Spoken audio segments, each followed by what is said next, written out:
Hi అండి. ఈ రోజు అయితే నేను ఎగ్ రైస్ అయితే చేయాలనుకుంటున్నాను. ఎలా చేయాలి ఏంటనేది మీకైతే ఈ వీడియోలో నేనైతే చూపిస్తాను. ఇదిగోండి రైస్ అయితే పెట్టేసుకున్నాను. రైస్ అయితే బాయిల్ అయిపోయింది. ఇప్పుడు దీన్ని వాష్ చేసుకుంటా. బాగా మెత్తగా అవ్వకూడదు, కొద్ది గింజలాగా ఉన్నప్పుడు దించేసుకోవాలి. ఇదిగోండి ఆనియన్స్ అయితే తీసుకున్నాను. ఉల్లిపాయ, క్యాబేజీ, క్యాప్సికమ్, క్యారెట్, పచ్చిమిర్చి, కొత్తిమీర కొద్దిగా తీసుకోవాలండి. నేనైతే వీటిని ముందు కట్ చేసుకుంటా.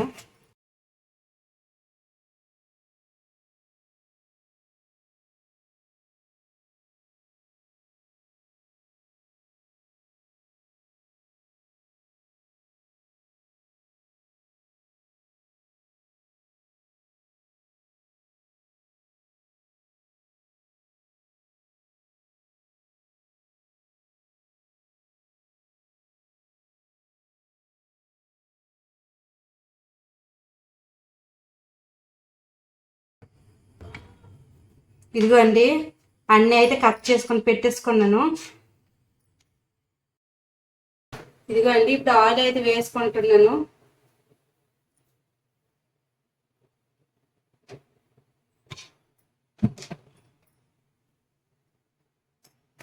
ఇదిగోండి ఎగ్స్ అయితే వేసేసుకుంటున్నా.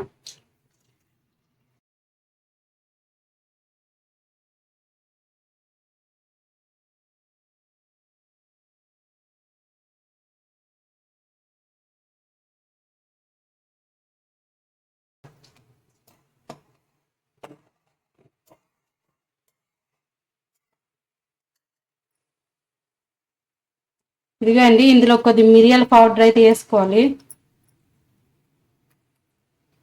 కొద్ది సాల్ట్ అయితే వీటిని కలిపేసుకుంటాం.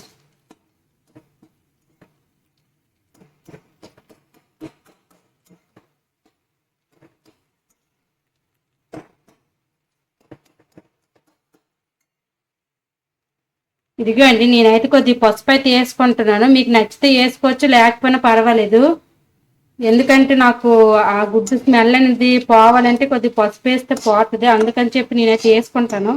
కొంతమంది అయితే వేసుకోరు, వేసుకోకపోయినా పర్వాలేదు, వేసుకున్నా పర్వాలేదండి. నేనైతే వేసుకున్నాను, ఎందుకంటే రైస్లో మరి వేయం కదా, అందుకని చెప్పి కొద్దిగా వేసుకుంటే ఎగ్ స్మెల్ అనేది రాదు. ఇదిగండి 50% అయితే చాలు, బాగా వేపుకోకూడదు. ఎందుకంటే ఎగ్ రైస్ కదా, మనం మామూలుగా ఉప్పుల్లా చేసుకుంటే బాగా వేగించుకోవాలి. అవసరం లేదు. ఇదిగండి తీసేస్తాను నేను.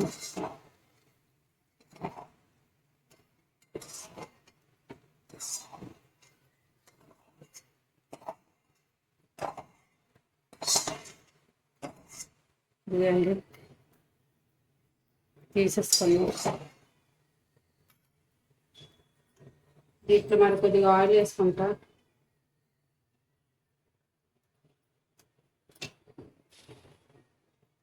ఆయిల్ అయితే వేడెక్కిందండి. ఇప్పుడు కొద్దిగా ఉల్లిపాయలు అయితే వేసేసుకుంటా,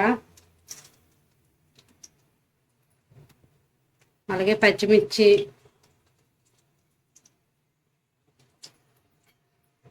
వీటిని ఒకసారి కలుపుకుంటా. ఇదిగండి కొద్ది క్యారెట్, క్యాబేజీ, క్యాప్సికం వేసేసుకున్నాను. ఇప్పుడు వీటిని అయితే బాగా కొద్దిగా వేపుకుందామండి. ఒక 50% వేగినంత వరకు అయితే బాగా వేపుకోవాలి.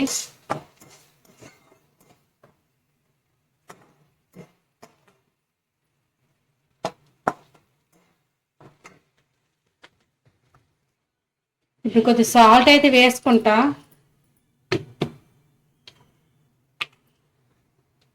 అలాగే కొద్ది మిరియాల పౌడర్ అనేది వేసుకోవాలండి. నేను ఇది ఇంట్లోనే మిరియాలతో చేసుకున్నాను.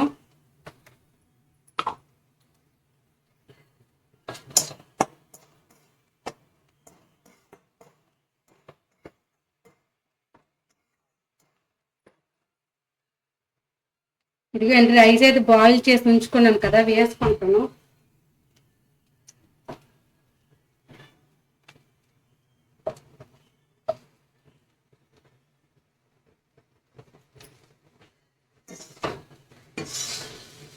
వీటిని కలుపుకోవాలి ఈ విధంగా.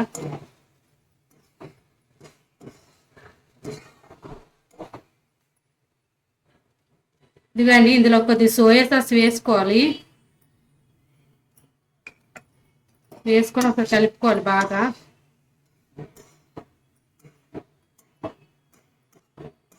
ఇదిగండి ఈ విధంగా బాగా కలుపుకొని ఇప్పుడైతే ఎగ్ అయితే వేసుకోవాలి. ఇదిగండి ఎగ్ అయితే వేస్తాను. కలుపుకుందాం. కొద్దిగా హై ఫ్లేమ్లో పెట్టుకోవాలండి గ్యాస్ అయితే.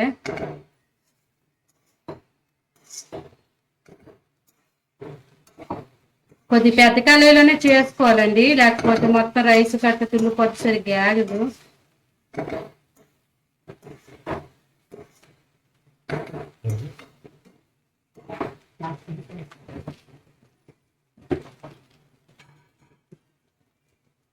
ఇదిగండి కొద్ది కారం వేసుకుంటున్నా, అలాగే ధనియాల మసాలా వేసుకుంటున్నా, అలాగే సాల్ట్ వేసుకొని ఒక 5 నిమిషాలు బాగా కలుపుకోవాలండి హై ఫ్లేమ్లో పెట్టుకొని.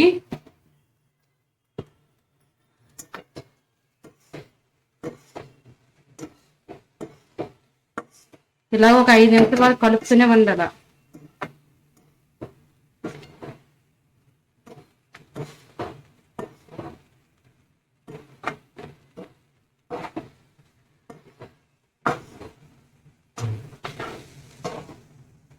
ఇదిగోండి ఎగ్ రైస్ అయిపోయింది.